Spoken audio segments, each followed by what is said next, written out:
Herbology of Maryland, serving patients in Carroll County, Montgomery County, and surrounding areas. Two things I love about Herbology of Maryland is first, they're there for patients every step of the way. New to cannabis, and if you need help figuring out what to do, give them a call at either location. And second is delivery. Who wants to go out and get their medicine when it can be delivered to you? You can save 10% off your first delivery when you mention this ad, and there is a minimum order of $40.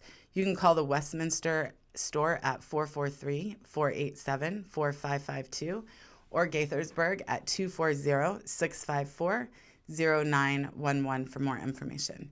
Stop by the dispensaries located at 700 Corporate Center Court in Westminster or their Gaithersburg location located at 106 North Frederick Avenue off Route 355. You can visit them at herbology.com. Herbology, dream in green. The podcast today is brought to you by the creative group at Evermore Cannabis Company. Evermore is responsible for some of the most unique cannabis in the Maryland market. What I love about Evermore is their focus on quality and procedure to ensure that the patient experience is unique and rewarding. Recently, new flower strains, which I just tried, was Airborne Skunk. I loved it. Orange Fruit Snacks and Big Lemons. Also, if you've not tried their discos, Pink Lemonade and Raspberry, the Raspberry are my favorite, and they were instrumental for me getting any sleep after my rotator cuff surgery. So when you're ready for more Evermore, stop by their conveniently located dispensary at 1636 Reisterstown Road in Pikesville, Maryland, right off of the exit 20 on 695. And you can visit them at evermorecompany.com. You can catch me every Tuesday at Pure Life Wellness. In fact, today is Tuesday, and I will be heading there after we're recording because it is industry day. So if you are in the restaurant or cannabis industry, you will get 25% off your order on Tuesdays. So come and meet me at Pure Life on Tuesdays at 35 East Cross Street, right across from the newly designed Cross Street Market, and I will see you on Tuesday. Cannabis is not just a nationwide industry, but a worldwide one, impacting communities and cultures across the globe with its potential in providing relief for various medical conditions. At Peake ReLeaf, we've worked hard to bring our years of experience working in this industry from Colorado back to our home state of Maryland, back to the communities we grew up in and believe we can positively impact. We are always eager to learn more and more so that we can better serve our patient community. So we look forward to seeing everyone at the Cannabis Science Conference. Learn about why community means so much to us on our website, peakreleaf.com, and check out our cannabis curriculum for educational resources. You can mention this ad for 10% off your total purchase during your next visit at Peake ReLeaf. The Cannabis Science Conference is back in town April 6th through the 8th at the Baltimore Convention Center, and you will want to get your tickets now. Two of the events that I'm most excited about are the Canna Boot Camp, where we get to see all the pretty plants and learn more about what happens before cannabis hits the dispensary shelves, and the reception at the aquarium. I missed it last year, but I will not be missing it this year. So please join me, Josh and Andrea, and the entire gang from the Cannabis Science Conference. You can visit cannabisscienceconference.com to get your tickets. Use the code MJ25 for 25% off your tickets. Come and geek out it with me. I met James in the spring of 2019, and despite being in the best health of my life, I still felt sick, anxious, and depressed.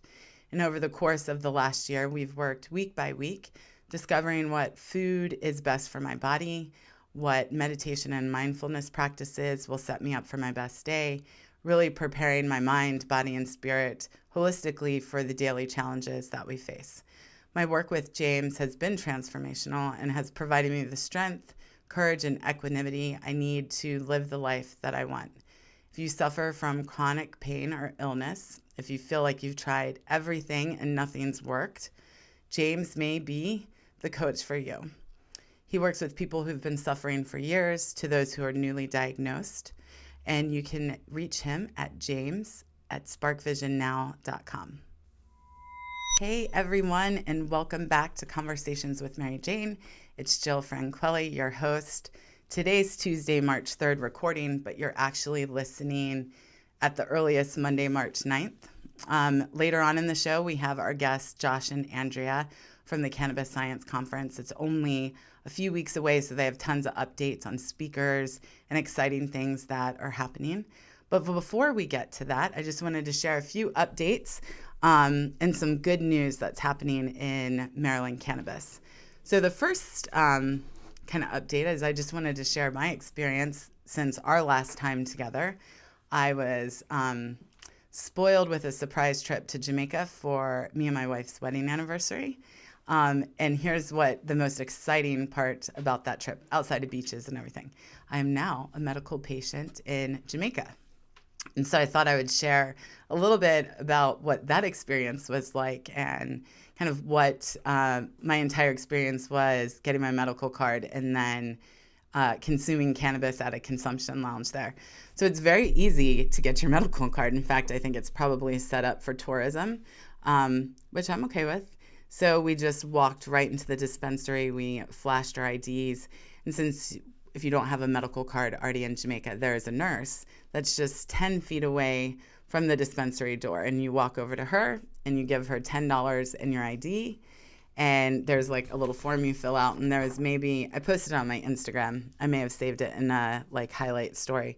But there's maybe like 8 things that you just checked a box if you hadn't. So anxiety was number 1. I was like, check.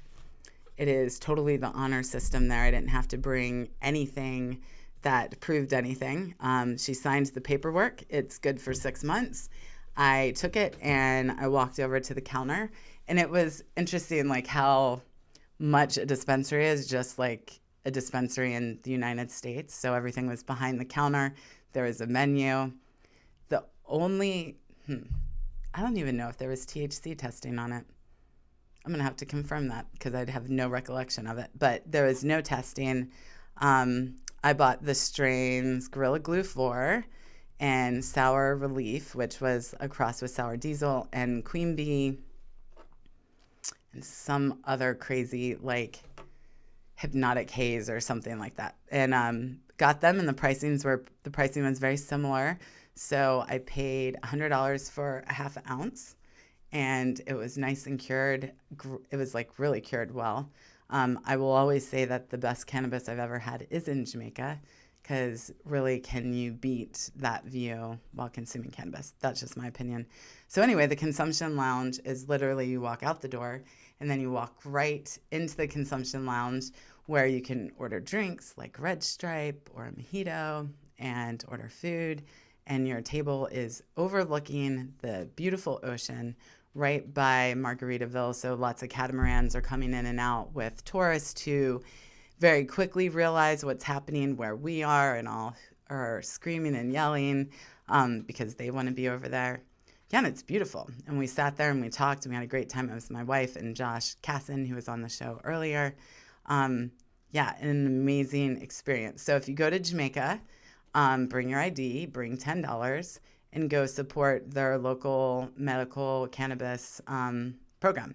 There is still the guy, though, that comes around on the kayak who blows into the conch, and all the people at the resort go down the pier and they buy a shell and get some cannabis with it as well. That's still there too. But it's cool to be able to be in another country and not worry about having to bring medicine in, being stressed out, being caught. I don't think I would do well in prison anywhere. So knowing that that was like a complete option made traveling so much better for me. And I'm excited that this is just going to continue to happen across the world as we continue to change people's minds about cannabis. So if you go to Jamaica, check it out. It is downtown Montego Bay. It's right by Margaritaville, and all the names are escaping me, probably because we had a lot of cannabis that day. Anyway, it was a great time. So this actually just yesterday, I posted on Instagram. I wanted to share some good news in the cannabis community, and so it was great. I just put it out there, sent it to my email list, got responses back. And so before we really head into the interview portion of this, I want to go through and share just some great news as we head into spring, as the days are getting longer and warmer. So first and foremost, last episode, I shared that the Medicate and Create was March 25th. That's still happening. I also mentioned that the next time we would be announcing our sponsor for the year-long Medicate and Create event that will be going to Cecil County and out to Western Maryland and across the bridge into Southern Maryland and into Montgomery County, and then all wrapping up at the end of the year in Baltimore, which is where I've thrown most of my events. So we're going to go travel the state first, and I am so excited and so thankful that Evermore has graciously sponsored this year-long program for the cannabis community. If you don't remember what it's about, you can check out the podcast with Molly Lawrenson's on it. But she's an award-winning writer. And we have found through all of this storytelling, the best healing happens when you become your own hero. And somewhere along the line, someone has told us all that we aren't good enough to do things like sing and write. And so Molly is going to dispel that myth, teach you some key tips and tricks, and then we are going to learn to write our stories through journaling. So I'm so thankful that Evermore is doing that. You're going to get great journals. Be on the lookout at the end of this week for the sign up. So I will put all the areas that we're going to be so that no one has to travel a far distance to get to that location, because we will come to you. Thanks again, Evermore, for believing in the community and for believing in the things that are really going to help us heal. I really appreciate you guys, more than you know. Some great news. So I may have alluded to this. Maybe I've said it before. It's hard for me to keep track of all the things I ever say. But I have a homeless organization called Simple Sacrifice that we're going into our 5th year this May. And so Simple Sacrifice was formed way back in the 90s when my mom and dad came to my little brother and I, and they wanted us to do a service project. I assume, looking back, it's because we were becoming maybe spoiled brats as teenage years were coming upon us, and maybe being poor, they wanted us to see what it meant to have nothing. So my brother came up with the idea to feed the homeless in Baltimore City, and that's what we did way back in 1991. One Sunday, we made 10 lunches. They were made with such care, lettuce and tomatoes, so perfect. And it took us 2 hours to give out those lunches in Baltimore City. And a defining moment, I think, for my family in that was when we walked up to 5 guys who were breaking a piece of gum up between one another. And I just think it really affected us. And we knew that we wanted to continue to feed the homeless and hungry in Baltimore City. And so that's what we did for 5 years, way back in the 90s. And towards the end, you know, we used to take 2 hours to give out 10 lunches. We were giving out 1,500 lunches in 3 minutes. And so it became a huge operation. Our whole community, our neighborhood would all come over on Saturday where we'd make all these lunches. And then another group would come on Sunday and they would help us deliver them. And where we delivered the lunches today is actually only a few blocks away from where we delivered them back in the 90s. There's a parking lot there where there used to be a park, go figure. So we just moved down to Shot Tower Park. So anyway, 5 years ago, the uprising in Baltimore was happening. Just things didn't seem great. And someone had made mention. It'd always been a dream of mine to restart Simple Sacrifice. I had made a goal to start it when I was 40. A friend had said, why not do it now? And it just so happened that next Sunday was Mother's Day. And so that Mother's Day, we went out and we delivered 20 lunches. And it started just like it did in the 90s. And so every week we get together with a group of people in many different communities come to volunteer. And we make lunches and we bring them to our friends. And when we say these are our friends, we mean it. So they have our cell phone numbers. We see them weekly. Some of our friends we've known for years. We know their families. We see pictures because it's, our hashtags love and lunches. Food is so important, but so is building those relationships and connections. And we cry with them and we rejoice with them. So I tell you all that to say this is what the most exciting news is, for me anyway. We're coming up on our 5-year anniversary, and we are ready to take our next steps with Simple Sacrifice. And we had a board of directors and some permanent volunteers when we first started. And as we got bigger and busier, we kind of maintained the growth that we had. Now we're in a position where we're ready to bring on a new board and some new volunteers on a more permanent basis. So if anyone's interested in a weekly service project or getting involved with anything with Baltimore City and the homeless, we do it every single week. We start making the lunches at 10:30. We're typically done by noon.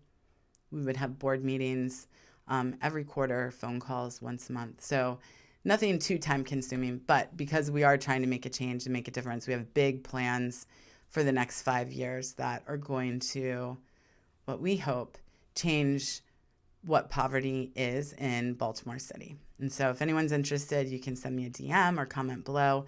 We have a volunteer call in March, and I can send you the details on that to find out more about it. So that was great news for me. I truly love watching kind of the exciting things that happen on social media within this community. And so I wanted to share just this hike that happened kind of organically. So I got a message from Our Baked 420 and from Ginger Snacks. And basically, as the story goes, a lot of you have all kind of just met through Instagram and following stories and seeing people at events. And this past Sunday, they put a post up and a group showed up and they took a hike in Patapsco Park. And I think, man, how awesome that is when I really think about what it took for that group of people to meet and how spectacular it is that happened. So keep up the good work, guys. Everybody keep inviting everyone to do things like that. I think those are kind of even the most healing moments in a community are not the ones that are orchestrated by companies and businesses, but the ones that happen quite organically within the community. So now I'm going to go through and start to share more good news from the community, and it ranges from everything. So first from D. Tart, his totally biased, one-sided me first. His twin girls are coming in June, and it's the best news he's had to share in quite some time. And so, David, I'm thankful that you were a little totally one-sided and biased in giving me your good news and made it something personal. Southern Maryland Relief shared something with me, and I'm really excited about it. They're super committed to making sure the community is not just using cannabis, but using cannabis with other methods, other practices like yoga and art so that healing can really happen. And so they have and continue to bring classes like yoga, meditation, painting. And so they just announced a bunch of classes that are coming up for the spring, and you can learn all about them at their website. So I appreciate, especially because you guys know I'm a little like hippie-esque. So combining cannabis and doing things like yoga is, in my mind, like one of the most exciting things for us to do. And I think it makes us stand apart in all other medical arenas because we understand the power of medicine and movement and healing and meditation. So thanks for sharing that with us, Southern Maryland Relief. Pure Life just celebrated their 2nd anniversary, and my wife's very happy about this one because they're now a High Five Collection Center. And so all of my, I think it weighed at like 10 pounds maybe, containers are now resting in Pure Life's collection box. So thanks for doing that. I hope you didn't feel too much pressure from me on that.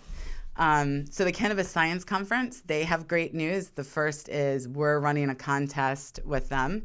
So stay tuned in the next week. We have 2 tickets we're going to be giving away. And they had this great press release yesterday that I read through, and I was asked just to pick the best news. I don't know if it's the best news, but I think it is the most exciting news for my nerdy ass. So the U.S. Pharmacopoeia on testing methods, acceptance criteria, and specifications to confirm purity and potency and identity are going to be doing a presentation at the Cannabis Science Conference. And so if you don't know what the Pharmacopoeia is, because I did not know until I took a class a while ago, their whole goal is to improve global health through like testings and standards of medicine and food. And so the fact that they're going to be there, I think, is really cool, and also just really shows us how far cannabis is moving and how quickly because of events like the Cannabis Science Conference. Next up is Peake ReLeaf, and happy birthday to everyone at Peake ReLeaf, because apparently February and March, everyone in that company has a birthday. So I just want to say happy birthday to Alex, Raj, Liz, Audrey. They were February, and then March, Chris, Michael, Jessica, Ashton, and Julian. Happy birthday, guys. Thanks so much for the support of the podcast. And actually, I will see you guys tomorrow. So from Instagram. So people commented, so I'm going to read the things that is the good news in their life. So one from Anonymous: I've been able to stop taking my painkillers due to my medicine. Thanks for sharing that. That means a lot. Really. The fact that you're able to do that is, I know, a blessing in your life. And the fact that you're able to share that, I know, means a lot. Honeybook1 says she's so blessed to work in this industry at this time in my life. Amen. The Carib, I hope that's how you say your name. It's the Karib, so Carib. He's heading to Amsterdam on Thursday. So I expect a full report of all the amazing cannabis that you get to consume there. Lady.Greens, another medical cannabis, has helped me get off of all of my prescription medications. Do you want to say one thing? Make sure you consult your doctor as you get off some of your medicines, right? Like, everyone who did this did it in a manner to make sure it was safe. But I congratulate you. I know how amazing feeling that is, having accomplished that myself. Canna_B_Esh. She has another source of income doing something she's good at, bartending. 2 sources of income in 2020, high fives. This will also help her become a cannabis sommelier, comparing cannabis, wine, and food. I am excited to watch where this goes.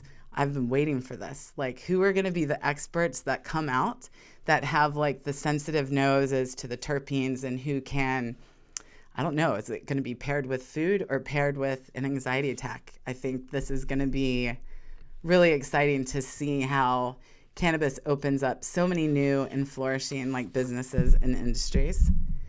My next one of my favorites, Backwoods Blair. She's been clean a year of self-harm, and she loves herself. She also completely did 62 days straight of Miracle Morning. I'm proud of you. Proud that you made it 1 year of no self-harm. I'm excited to celebrate in another year, your 2-year anniversary, as with all of yours. Rbake710, he ran a full mile with no breaks. He hadn't run in years. He just hiked and walked, and he just got an itch to run, and he just did it. And now he runs 5 nights a week. He'll be clean and sober from pills and alcohol for 1 year and 2 months. Way to go, man, on March 5th. Funny, that is my mom's birthday. Congratulations on that. I'm working day in and day out relentlessly to become a better me and love myself. And I see that as I see your post, Robbie. Great job. Congratulations. Thanks for sharing that great news. Tracy is trying to get her ass to yoga. You thought about it, and I hope you made it there. And I appreciate that. And I appreciate the honesty. I tried to get my ass to go running this morning, and it didn't happen. So I did it later. Extreme Terps. There, he has a few. So I'm going to go with his business, and then I'm going to give him his personal one. Extreme Terps is now in Remedy. So you can find Extreme Terps on Weed Maps, which for a local cannabis guy has to be like so exciting to see. So congrats on that. He is working on himself more because he heard a quote that said, he who is healed heals others, and that stuck with him. And I think one of the most amazing things that he told me was cannabis has helped rekindle his relationship with my father. I'm excited to hear more about that. I think that actually has been cool, and part of my father getting his like cannabis card is it's allowed us to have something else to talk about and something else to bond about. So congrats on that, man. That's really exciting. Maryland Leaf, he got engaged And January was their 1-year anniversary. Congrats, man, on magazine for a year. Also, they just announced today the Cannabis Bowl. I don't think it's called Cup, but the Cannabis Bowl that's going to be held at Mother's. Check it out on their Instagram. I'm really excited about that. And our final and last piece of good news. It is my buddy Andre's birthday on Saturday. I'm super excited to celebrate with you. Happy birthday, man. Thanks to all of our show sponsors who make all of this possible. Peake ReLeaf, Evermore, Pure Life, the Cannabis Science Conference, James Hyland, and Herbology. I'm so thankful that you believe in the community and all that we do. A big shout out to Evermore for sponsoring Medicate and Create for the year. And now on to Josh and Andrea.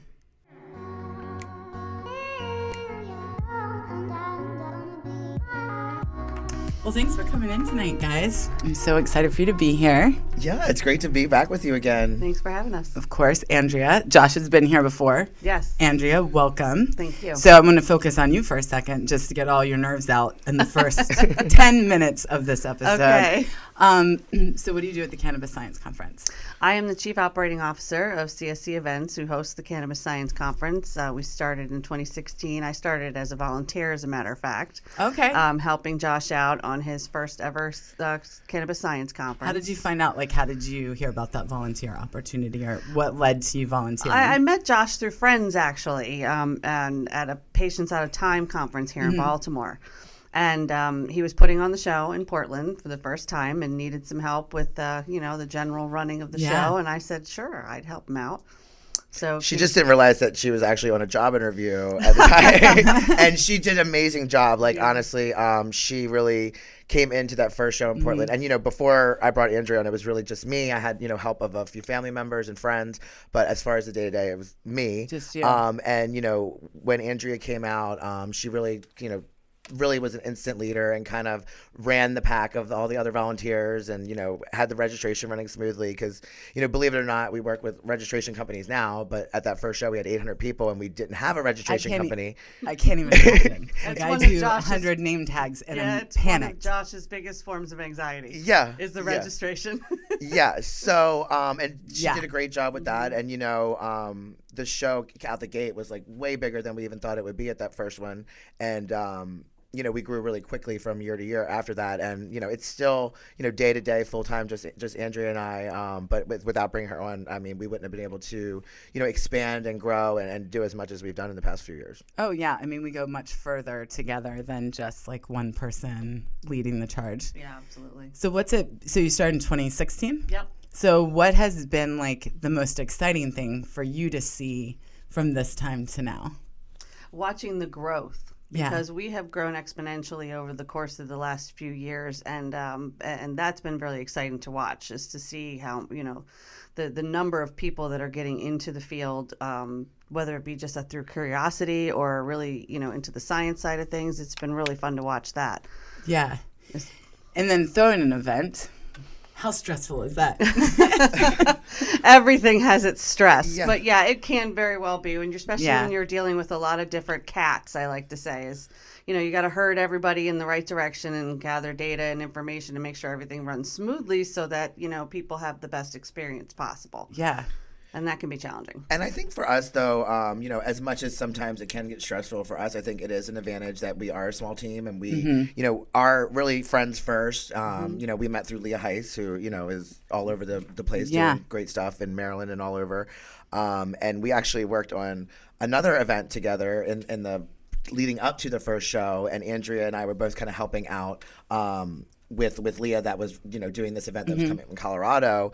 And I just, again, saw the initiative in her and, just as a friend helping out Leah, I think it's an advantage for us being a small team. It's like one of those things where sometimes you have too many, chefs in the kitchen. And for us, it's kind of like, okay, well, did this get done? No, I didn't do it. Okay, then, it's like if it's not you, it's the other person, and Yeah. you just can communicate a lot, smoother. Like, hey, have you done this yet? Okay, no, like, then I'll take care of it. You take care of it. So it's been a really, it's been, sometimes stressful, like I said, because there's just so many moving pieces. And then when we launched the, secondary show here in Baltimore, it was just kind of like, doubling down on the work, and not doubling up on the team. But I think we've done a really good job. And honestly, like, I'm really proud of what Andrea and I have, worked really hard together over the past few years to build. Yeah, I mean, you should be. I think anything that starts out as kind of a passion and then grows so quickly, I mean, you're bound to have ups and downs. It's not going to be perfect by any means, but kind of when you look back, you realize it's just the way that it should have been, What's been one of your favorite moments? So really for me, like my entire journey in the cannabis industry, my favorite part has been connecting with like the amazing individuals that I've connected with. And I'm sure Andrea would agree. Some of the folks that we, are, consider our friends now are some of the most amazing pioneers and people that have been doing stuff in this industry for years and years and years, or, might not have been in that long, but are really making a huge impact, and to really call those people friends is an honor. And I, we try to treat our shows, this is a little different than most, trade shows that you go to. We really do a hands-on touch, and, just about every person that comes to our conferences knows her face, knows my face, knows who we are, feels comfortable coming up and saying, hey, it can, be exhausting sometimes when the whole conference full of people wants to come up and say hello, but we do our best to take the time and speak with everyone, because we know at the end of the day, without them, we would not have, a show and be successful. And really, it is a family, you know what I mean? And we obviously are bringing, new and exciting folks in every year and new attendees every year. But we do have like a core community of people that, come out to our shows every time. And it's an honor to have the support of just people that are doing like phenomenal things that I look up to, sometimes as mentors or, people that are just amazing to me. Yeah. I think this is what's different about any like trade show that I've ever been to or conference. I was in multifamily housing before, so like think apartments, and there are these great conferences, but it just wasn't the same, right? Like you go in, we did a lap around the trade room floor so that we had proof that we were there. Grab a couple promo items. Yeah, hey, like look, I was there. Stay a few minutes for a speaker, like take some notes so that if a boss asks, I could be like, I definitely agreed with so-and-so's statement about this. But that's not actually the case, like how it feels at the Cannabis Science Conference. Right. I think it's because you have it centered around something that has so much passion in it. And I think because you both are also passionate about the plant and how it's helped you. I mean, we've heard some of your story, Josh, about how cannabis has helped you. Mm-hmm. Andrea, would you share some of yours, like how you use cannabis and what difference it's made in your life? Sure, absolutely. As a matter of fact, when I started my first show with Josh in 2016, I was pending a back surgery from a car accident that I'd had. Wow. In the summer of 2016. So by the time I was at the show, I mean, I remember I was limping around because I had such an injury in my lower back that needed to be taken care of. So cannabis has played a huge role in that for me in my chronic pain. Mm-hmm. And probably a little anxiety from dealing with me all the time. Absolutely. I was going to say that. Can it be a business write-off for dealing with his ass? We haven't talked about that. I think you should have an allotment. We should meet with our tax people about that one. Well, I've been told that my shoes are not a business write-off, so I don't know. If that's not a thing, then I think we should figure out cannabis for sure. But yeah, that's how I started my journey with use, is because of the car accident and the chronic pain issues that I have. Have you used it before? I have always been one who never felt prohibition made any sense. Yeah. Growing up, as a recreational user and things like that. But then once I needed it for medical reasons, I saw what it could really do. And just not with me, but with everyone else that I have met in this business, and the things they have been able to do with this plant is amazing. Oh, yeah. I mean, just before you guys, we were just recording one of the April shows, even though it's February now. But we know how the magic of production back and forth. But he suffered a traumatic brain injury and found it from, he's a combat veteran, and found it helps with his mood. Yeah. And I just think it's so cool to hear all these different ways that individuals get to use it. That's the thing about cannabis. And I think that's also, one of the things that alarms, traditional healthcare and the pharmaceutical industry is that, we have this one plant that comes in many different, forms and types. I always say that, not all cannabis is created equally. And, whenever you talk to someone, they're like, oh, I tried it, I didn't like it. I'm like, you probably had the wrong kind for you. But that's, besides the point. But, we used to really take more of an eye into like personalized medicine and treating the individual and not just the mass sickness with a one size fits all medication. But obviously that's the more profitable business model when it comes to pharmaceuticals.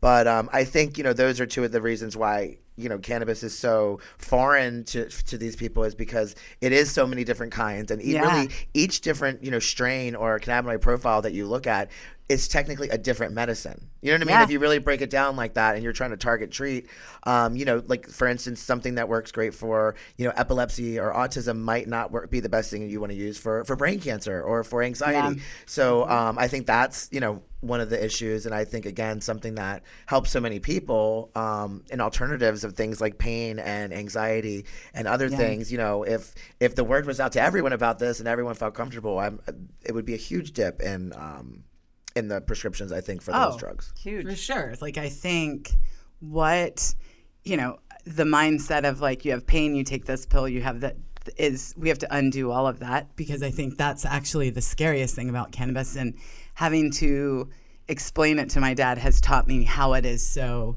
scary to do it, because it's like, well, this is how it should work, but maybe on you, because of this, it could feel different at this moment. So maybe this does. And I think it's just something where if you've lived your entire life going to the doctor and they go, you have this, take this. Right. Yes. And you do this. There's no experimentation. They don't teach you to like, let me take this pill and see how I feel and maybe alter. That's not how. I mean, we have to teach people how to consume this from start to finish. Sure. Well, there's a ton of people like you were talking about your dad. I don't know what he's choosing to use, but a lot of people that are trying this for the first time don't want to smoke it, and they don't want to vape it either. Yeah, so there's like little gummies. Yeah, there's a whole process to walk through with that. But I really think that, patient and like physician and nurse education is so important about this, but also, dispensary personnel, the bud tenders, the patient coordinators or whatever they call them, they call them something different in every state, bud tenders, patient coordinators.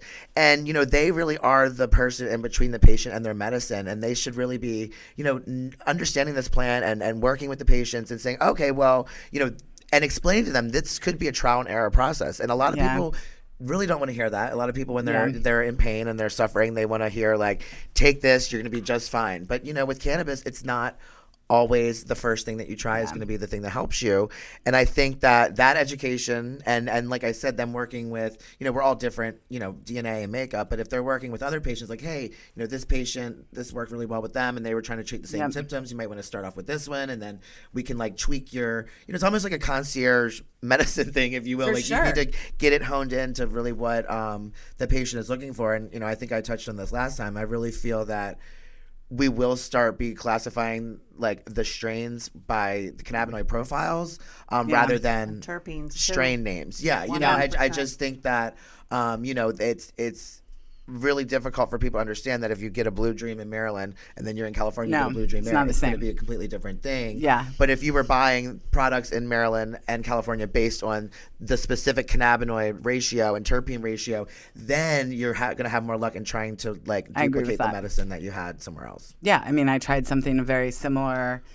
Out here, I've been told purple obea is like forbidden fruit, and that's what I tried out in California. And it gave me a panic attack, which out here that same, and if it's the same, I don't know. But, it doesn't have that same feeling when I have that here. It's calming and relaxing. And so that in of itself just stresses people imagine out. If, you were, the parent of a, 4-year-old, epilepsy patient, and you were trying to, get medicine for them, and you're like, what's going on? It's not as simple as just, stressing you out. It's like, it could be. I mean, it would even be hard to, I feel like, give my kid G6. Like, this is hard.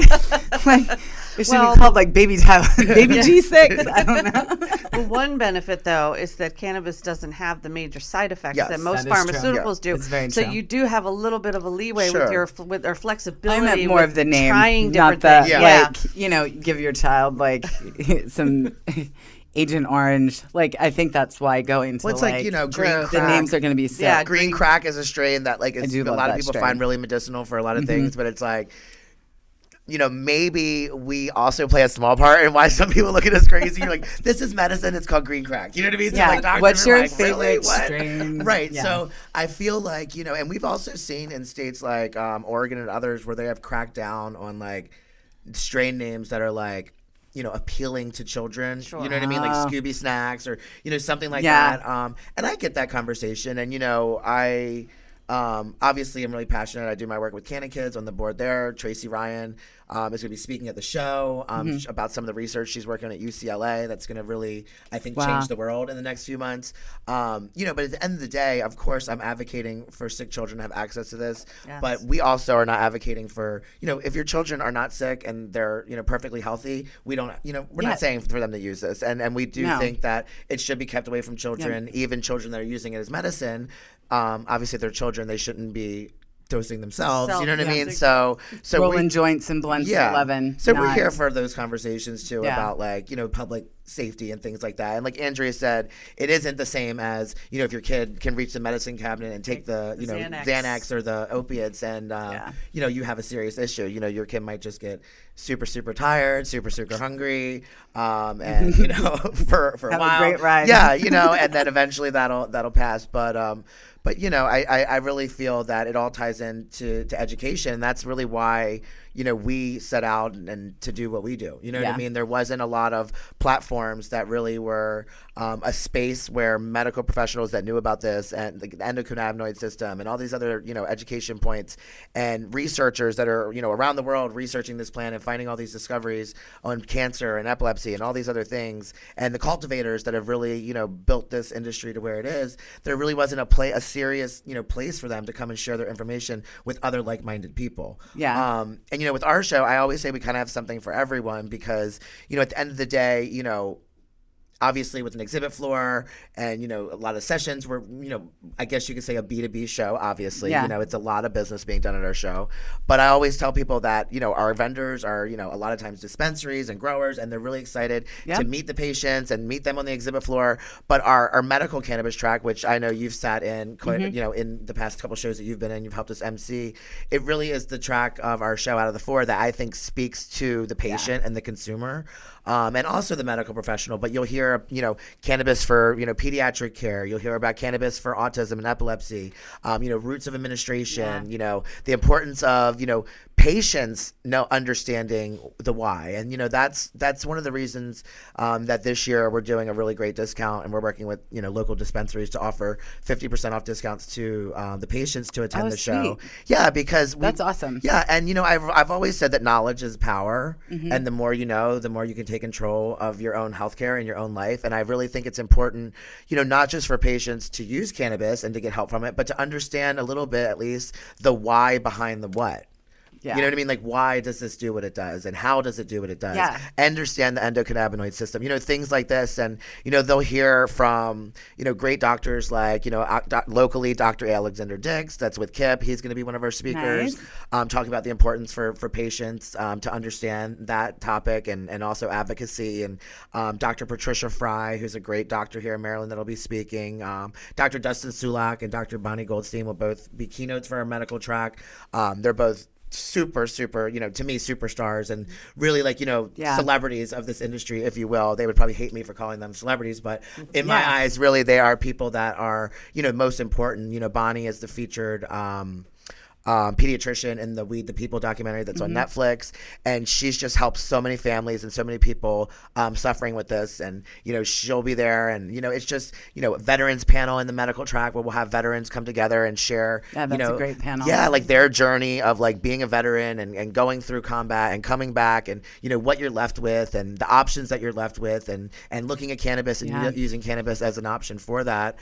We also are, doubling down. We do a pediatric cannabis patient parent panel, where we have parents of children that are being treated with medical cannabis, and they share their story of, what is it like to be a parent of a kid that is, using cannabis as an option. And Bonnie, again, moderates that panel, and I think it's great to have a doctor that knows, the ins and outs of pediatric care to help facilitate that.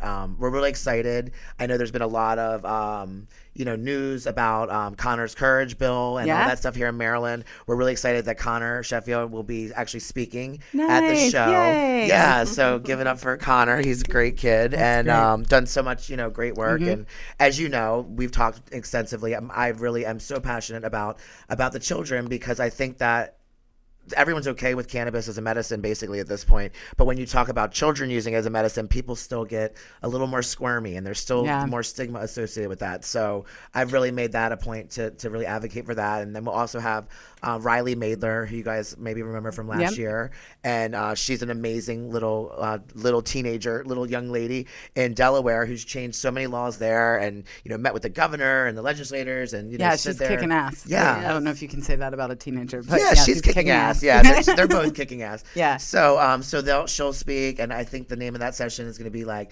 pediatric cannabis change makers, because both of them have been so instrumental in changing things. And I think it's important, to have these voices. For me, a lot of the kids that we work with that we know are really small, you know what I mean? Like babies and like toddlers that are using this as medicine. So it is really great to have, articulated, well-spoken, young adults that have been through this, maybe since they were that smaller kid, and they can really share their journey. So, I mean, I don't think enough can be said, about that. And like I said, I think the medical track is like perfect for the patients and the medical. I would agree with that. Consumers. Yeah. I mean, all of them are. Like I've emceed the analytical one, and although I sit there with my dictionary and try to figure it out, I mean, there's still so many cool things. And to feel the passion of the scientist is like, I mean, they geek out over this stuff, and it's like amazing. I geek out and I don't know what's happening. What's been, Andrea, if you can recall, like a talk from the science or the analytical that you were just like, wow, this is really going to change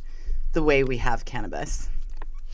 I think anytime we have Dr. Dedi Miri from the Technion Institute in Israel is always a major, major event, because this man has been responsible for a lot of the major research that has taken place as far as treating children with autism. Is he the one that's in Weed the People? Like the younger guy? He is in Weed the People, yes. Yeah, he's the younger guy. Mm-hmm. Yes, and he was at our first show and the second show that I was at, and just absolutely floored me.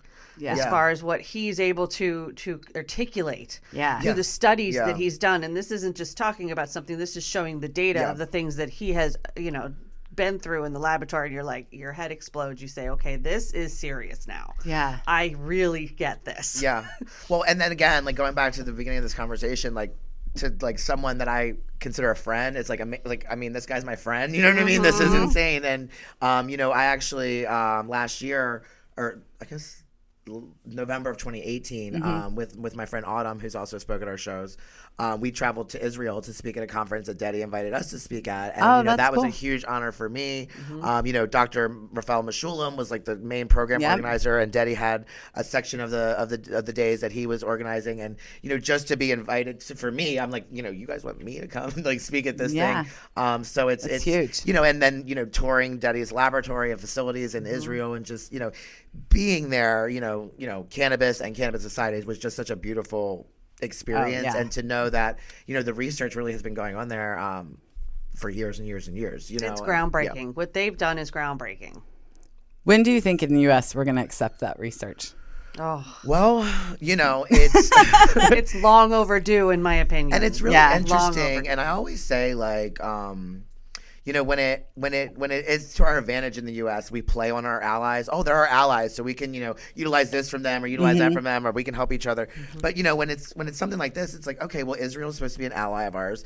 Is Canada not an ally of ours? You know what I mean? There's all these places where more is happening, and that's a really interesting topic to segue into. We'll actually have Dr. Sue Sisley, who I know is one of your favorites, Joe, back at the show, and she'll be speaking. She'll be doing a keynote actually in the analytical track, which speaks to, like you were saying, like some of the talks in there, if you don't have a science background, might be a little over your head, but you also It's are true. going to come in there and hear great talks from like Dr. Yeah. Sue and other, really, really leaders of this industry. And, she just went through, suing the DEA. So Sue, Badass. For those of you that don't know Sue, she is a researcher based out of Arizona, and she researches. She had a Schedule I research license from the U.S. government to study the effects of the potential positive effects of cannabis in PTSD and anxiety in veterans.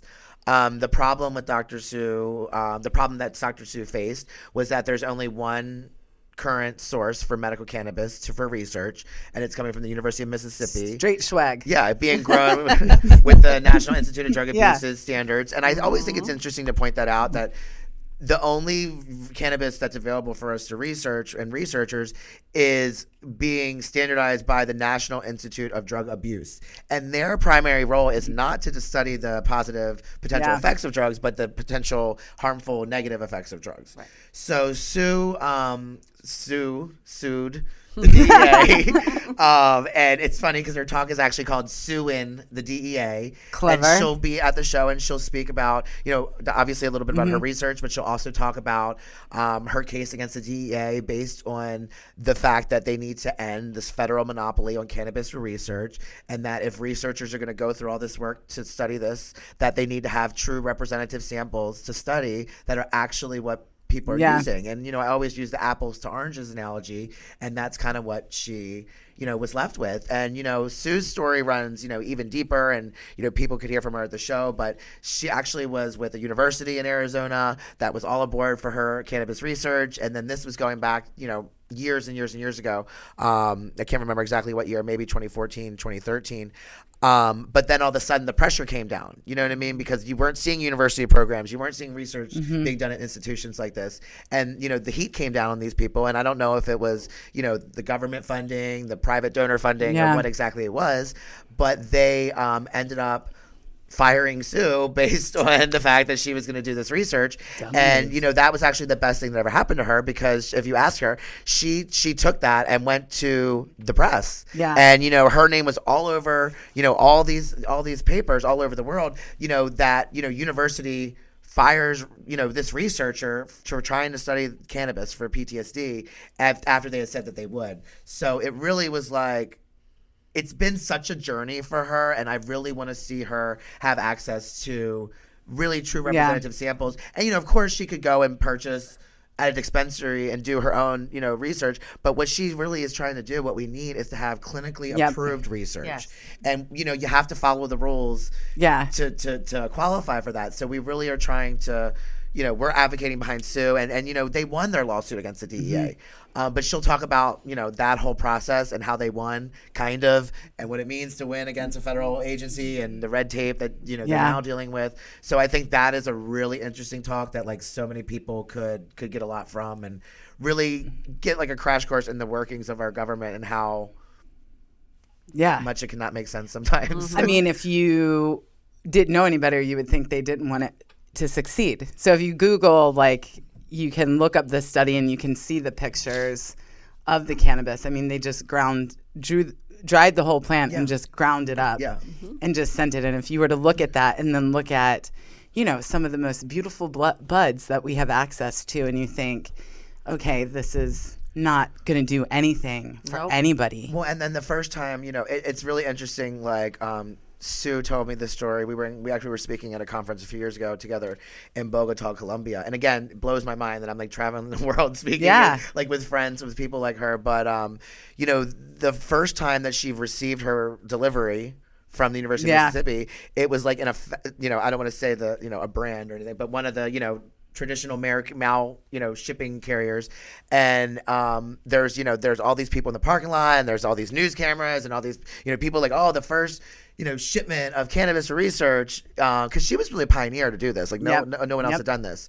Is arriving today, and the guy from the truck is like, what is all this about? Like, what do I have in this package? And she's like, it's a crap ton of weed from the government, and he wasn't even aware what he was transporting. There was no, like, you know what I mean? So it's really hypocritical when you look at the way that we're treated, and that the industry, they just mailed basically across from Mississippi to Arizona. You know what I mean? So it's, pretty much across, clear across the country. And he got I'm sure he got a kick out of it. Like, oh, great, I delivered a bunch of weed today for the government. I mean, how often do you get to go home and tell your wife, like, hey, honey, like today I got to deliver what I did. a bunch of government weed. But her heart is in this, and I know that she can do a lot given the samples that she needs. Oh, for sure. And she's not, if those of you that have not met her, seen her, she's not someone that takes no for an answer. She's a firecracker, and she's, one of the people I look up to the most in this industry. And she'll get it done. You know? But advocating and, creating a platform for her to share these messages and tell her story. Yeah. Sometimes people have to get angry and pissed off to like affect change. You know what I mean? So I think that's the emotion of change is anger. You absolutely. get so angry you're not going to stand for it anymore. When again, knowledge is power. You know what I mean? Like knowing about this is important. Yeah. I adore Sue, and I think that study, like as soon as she gets what she needs, right, we're going to know right away. And I'm also anxious to see what other roadblocks they're going to put ahead of her to keep that. They will. Yeah. Oh, they will. Well, and it's super interesting because Sue is also working on research with MDMA, research on MDMA and also psilocybin. And I know, speaking with her in the past, that she's had less red tape to deal with studying MDMA. You know what I mean? As a potential use, which I'm not downing, that. I think there's a lot of, things pointing to that as well. But, we're talking about, a substance compared to a natural plant. And it just really ties back to the fact that this should have never been listed as a Schedule I drug next to heroin because it's a plant, I mean, I saw something, and I don't know how true it is because it literally, as I was like flipping through Facebook or something earlier today, but something about all maybe the free time that you have, right? All the free time. But I saw something about like a cocaine nasal spray. Yeah, that's something. Have you heard about this? Well, I have heard that they're like looking at that. Yeah. I have seen something. You got to believe all that stuff online with like a. Yeah, but I was just kind of like. But I will tell you, like I recently, you might have saw like fentanyl or not fentanyl. I'm sorry, ketamine. Yep. People were talking about ketamine for depression. I have a friend whose child actually just went in for ketamine treatment in Maryland for depression. So like I had not even realized that we were already like administering ketamine to people, but we are. And, I don't know, how that's going. For anyone who doesn't know what that is, explain what. Ketamine is, I guess it's like a cat or horse tranquilizer. Yeah, I think so, right? And, it's I've heard it referred to as, a club drug. You know what I mean? Like I know people that when I used to go out in DC and hang out, that people use ketamine as, to go out and whatever. But, I don't know a ton about it. You know what I mean? So I try not to like take a side and get too involved. That's when people bring up like kratom. Like I don't really know all the ins and outs of that. I do know that it seems like it's another natural plant that the government wants people to not have. So I think there's that. And, I've kind of heard both sides on that one. Like, people that, were addicted to heroin are saying that they use it and it helps them and they don't use heroin anymore. And I think, really at the end of the day, anything that's helping people not use heroin sounds like a good thing. Totally we have such a problem with that, especially here, in Baltimore and other urban cities. So, I mean, I feel like, the same with psilocybin. I think we really need to look at, all these plant medicines again. Are all of them going to be a home run hit out of the park? I don't know. You know what I mean? But we don't know until we look. You know what I mean? And I think it's worth looking into it. And I think, you go back to ancient China and ancient India and ancient Greece. And, a lot of these things were in, the ancient medicines. And I always say, it's important to remember that cannabis has been prohibited and stigmatized as a substance for far, far less time than it has been accepted in society, going back to, 1500 BC, Emperor Shang Yang. And, it's just, You know him? Oh, yeah, that's my homeboy.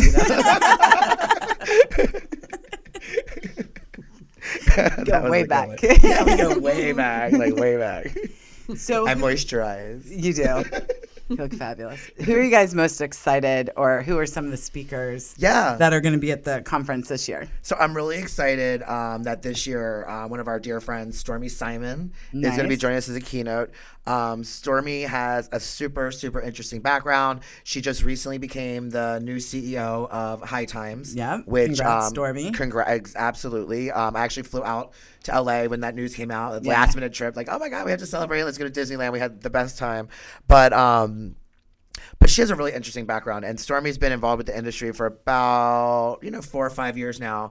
And it's interesting because we kind of met each other right around the time when we were both entering the industry. And Stormy used to be the former president of Overstock.com. So, and this is at a time, when Amazon was selling books. You know what I mean? So really Stormy came in there and it's a really interesting journey, and she'll, obviously share more of that with the people at the show. But she came into Overstock as a temp. She was sent there as a temp and ended up being the president and took them to a $2 billion company. That's awesome. And really just, hammered in and really was instrumental in creating e-commerce. You know what I mean? And she's one of those pioneers of that. And coming into the cannabis industry, she did a little bit of, research. She was working with a, cultivation facility, and then she joined a couple boards. She was on the board of High Times. She did a couple things. She also serves on the board of Cannon Kids with me, but she was, not really wanting to fully commit to something, until she found her thing. And she was really, excited about High Times. She's one of those people, just like many of us, who have been reading and seeing High Times since we were, kids. It's coming up on 50 years, I think, for the brand. And, they're really, it sounds like they're taking a segue, not to leave media, but to also add on, retail stores, like dispensaries, I believe. And then and then like branded dispensaries, and also I believe some e-commerce stuff as well. And I think that she's like an awesome choice for that. And, shout out to her. She's the first female CEO of High Times. I think that's super important. And we're excited for her to come and share her journey. And I think, stories like Stormy's are so important because she started off as a temp, at Overstock, and she was, a divorced mother of two. And, I think it can be inspiring to people that are in situations like, they feel like they're not getting out of life anything that, more than they want, that like really it can happen for you. You can, be just a couple decisions and a couple, turns away from having a better life. And I always say, the only difference between, this is a quote, I can't remember who it's from, but the only difference between you and someone that you envy is that you settled for less and they settled for more. Yeah. So I think that's really great. And like I said, I'm just super excited for everyone to get to know her. And like I said, she's just another one of those folks that it's been just a blessing having, friends that are also mentors, but also colleagues, but also, family. Yeah. And I think that the cannabis industry really fosters a lot of relationships like that, for me at least. Yeah, I think so. I think that's what makes cannabis so amazing, is like it does bring us together as a community. Who are you most excited about speaking at the conference, I'm Andrea? looking forwed to the Knox docs. Yeah, we love the Knox. We love the family. Knoxes. Yes. Now, if you're not familiar with them, the Knoxes are a family of physicians, father, mother, 2 daughters, who all specialize in endocannabinoid medicine and education. And I think that is one of the key elements to this industry, is learning the endocannabinoid system, what it does and how it operates, so that we can really, get the medicine to work appropriately for those that are using it for the different things they're using it for. And they are instrumental in that. They're so, they're just so amazing and knowledgeable and able to, pass that message along to the medical professionals and patients that really desperately need it. And they're they're great. They have such a cool journey and story, and they it's these 2 gorgeous daughters that are doctors, and the mom and the dad, and it's really interesting because I don't know if they'll get into this in their session, so I'll just mention a little bit of how they got into the industry. The mom actually, first came upon cannabis and came home and was like, "We're gonna do cannabis," and they're all kind of like, "Oh, what?" And then they're like, "Yeah." And then, like Andrea said, they really have just become like a powerhouse, how often do you find like a family of 4 physicians that are specializing in cannabis education? So I think that's really cool. And they've been speaking with us for the past couple of years, and they've been friends of the show coming because they're based in Portland, but they travel all over. But yeah, they're amazing. We're also really excited. We have Leah Sarah, who is working with the University of Maryland Masters in Science Cannabis program, who's speaking about the program they have going on there. I think the dean is also speaking with her from that program. We also have an individual that's running the medicinal plant chemistry program at Northwestern Michigan University. So they'll both kind of be in a session talking about, what they've got going on. We have, someone from NIST that's speaking about standardization, which is really important. Yeah.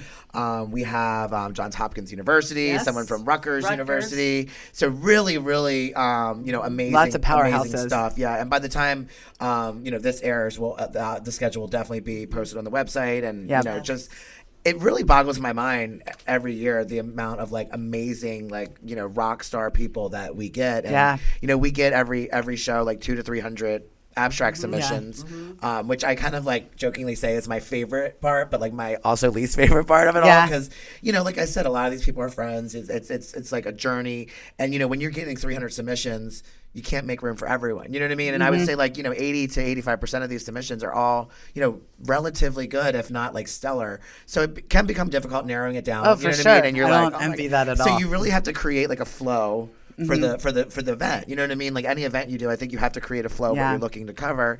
And, it works out a lot. Like, so sometimes it's like, what you submitted is fantastic, but it doesn't really fit into the flow that we have built for this.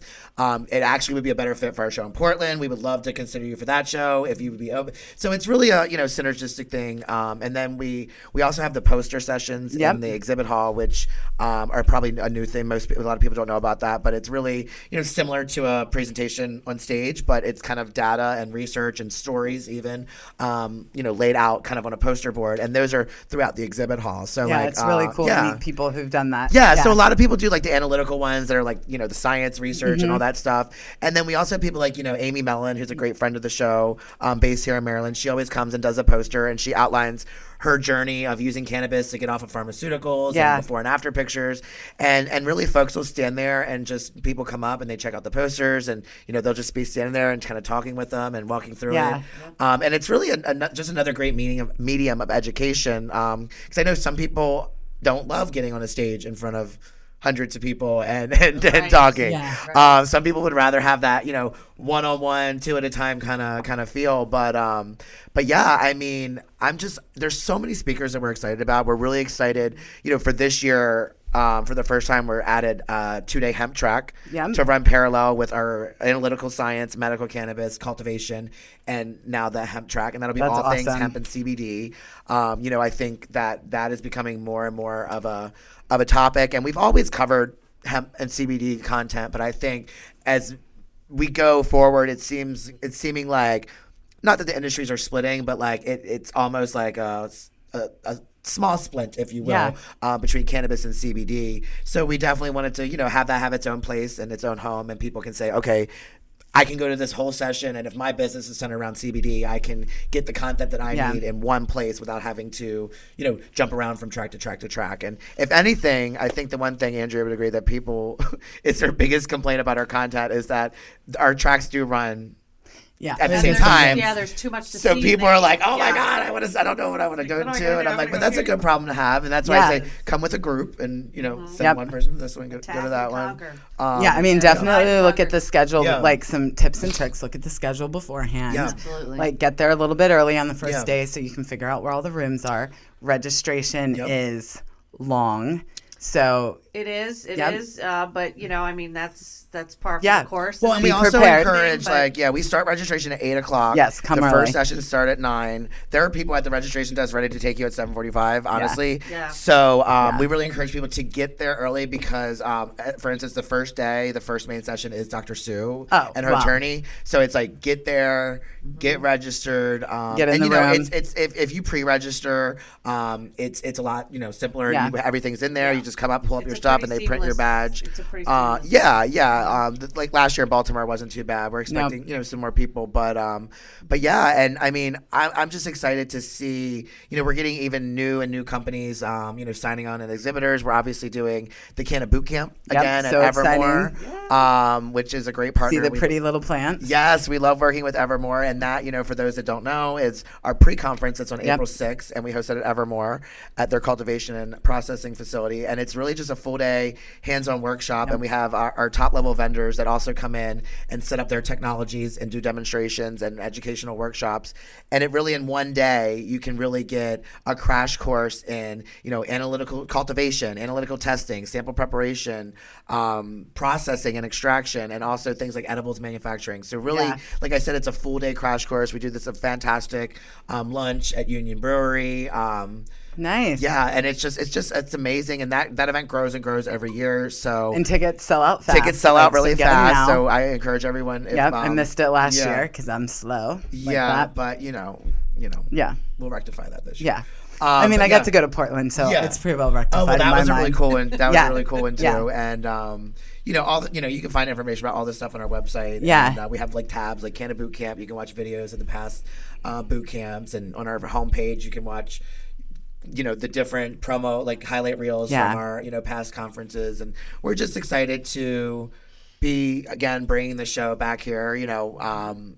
One, because it's our home, and I think also maybe selfishly it's nice to plan an event where you actually live and not across that's the country. true. So we enjoy the show for sure. I mean, you guys just got named Best Annual Cannabis Science Event, right? And who is that by? So that was Global Health and Pharma. That is awesome. Named us that, and that was fantastic. Yeah, well done. Thank you. Thank you. Well, and again, it goes back to we are a small team, but we're doing a lot. You know what I mean? We're really cramming it in, and we're really proud and honored to get that award. And it's funny. I wasn't able to attend the ceremony. It was in the UK. So they sent our crystal award to me, and it came in the mail, and it was cracked right where it said best. So it was kind of like, oh my god. So but I emailed. I was like, hey, and they're sending me another one. But I thought that was kind of interesting. But yeah, awards and things like that. I think are just ways of showing you like a visual representation of like where you come from. And I think as entrepreneurs and creators, we don't stop and think like, hey, we might be stressed and busy right now, but think of how far we freaking have come. You know what I mean? Over the years. And I think we keep surprising ourselves. And I think, for me, even the first show that I was, planning by myself, I wasn't even expecting to have the 800 people and the 80 vendors. Yeah. But it was like, okay, it's here. You're either going to, let the universe give you this opportunity and create something bigger, or you're going to plateau yourself and not grow. And I think that's true.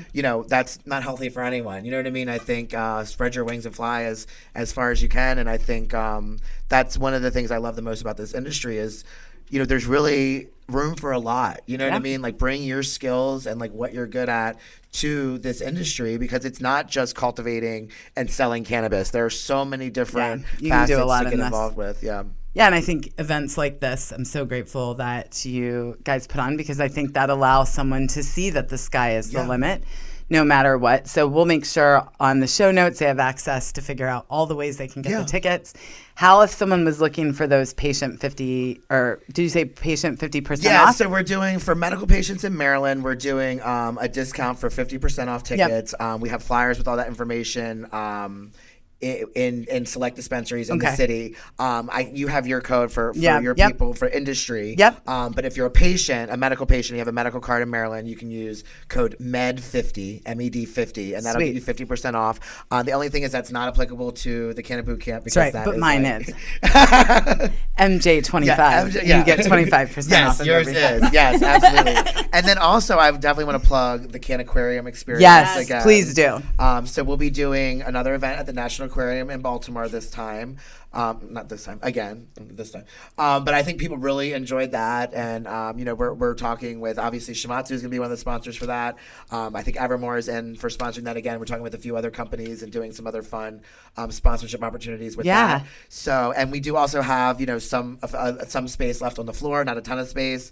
I don't know by the time this airs if we will, but if you're interested in having your brand represented at the show, it is a great place compared to most national trade shows. I think the price point is really reasonable, and we also do have non-exhibiting sponsorship opportunities like bag drops and conference pad folios and things like that. So we're always happy to chat with anyone and really build on the community and the following that we've had, and it's been exciting seeing a lot of the brands in Maryland getting more and more involved. Like we just had Grow West signed up the other day. That's awesome. Evermore, like I said, we're working with Vireo, we're working with Steep Hill, G-Leaf, Mission, Calta. So I mean, it's just so many great brands that we're working with that are supporting us as sponsors and vendors. And like I said, our show is a show that I think there's something for everyone. I think there's something for the scientists, professionals, the medical professionals, the patients, the consumers.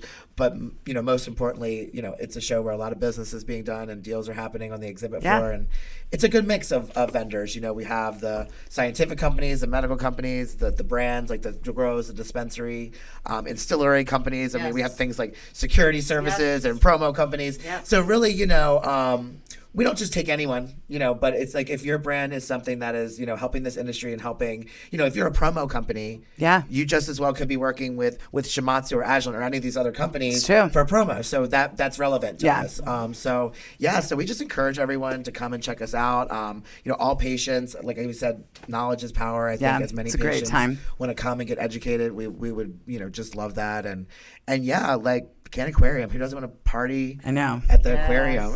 Right? It's such a beautiful place and such a good time. We're just very sad that Calypso is no longer with us. So R.I.P. Calypso. Little turtle. Fin. He was special. But, they got a lot of other, little friends there that everybody will enjoy. But we might have to have a moment of silence for Calypso. Maybe. I think so. Yeah. He was a big deal. I remember seeing him for sure. He was like their mascot, Yep. Well, I'm so excited that it's coming. You guys definitely should check out the Cannabis Science Conference. Use all the codes. We'll make sure we have everything up. Congratulations on winning the best. That's why you should be there. And thanks for your friendship and, of course, supporting the show. And I'm excited to see what happens in Portland this year and onward and upward to the years to come. Thank you. Yes. Thanks for stopping by, guys. Thank you.